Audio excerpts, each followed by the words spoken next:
So I just realized it's been a week that I didn't post. Basically, the weather is getting too cold to film outside on my way home. And also because it's so dark now that the time switched to an hour later.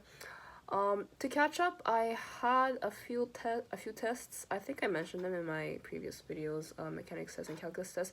I'm still waiting for the mechanics test result, but the calculus test came back.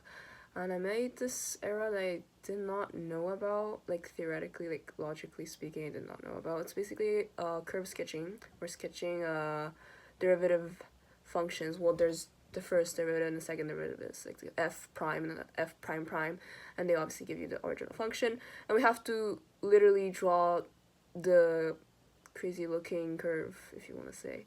Basically find all the points that are significant, all the maximum minimum points of the curve, and obviously concavity and concave up, concave down, increasing, decreasing, which is all from either the f prime or the f double prime. F prime is for increasing or decreasing, f double prime for concave up, concave down. And it's really not that hard. It's just that you can't make a mistake on the way because it's a whole page worth of work. It's just for curving the sketch, and it's something we never learned about before. We couldn't really draw sketch the graph of, let's say, sine of x to the 2 plus 3 in square root of 5 over ln of x, log of x. Like, we couldn't do that until now, but now that we learned the differentiation, now that we learned how derivatives work, basically it's possible now to basically draw any functions or any curve, at least. And the mistake I made was from concavity, the concave up to concave down, when we switch from concave up to concave down like this. Let's say some sine function kind of looks like that.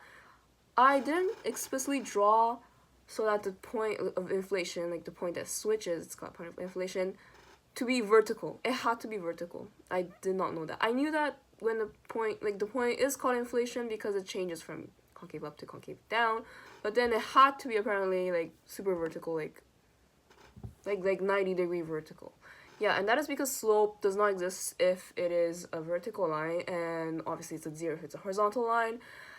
And when we were doing the drawings in class, he did say that it is D&E because it is vertical, but when we were drawing it, I did not pay attention to that detail, and I kind of drew it like going like that. So then the sine function, there is, like, obviously sine or cosine functions are going in waves, like waves going up and down, and they do have a slope at the point of inflation. They do. It's 1 for a sine function, and basically concave up to down does not mean that the function is D&E. The slope is D&E.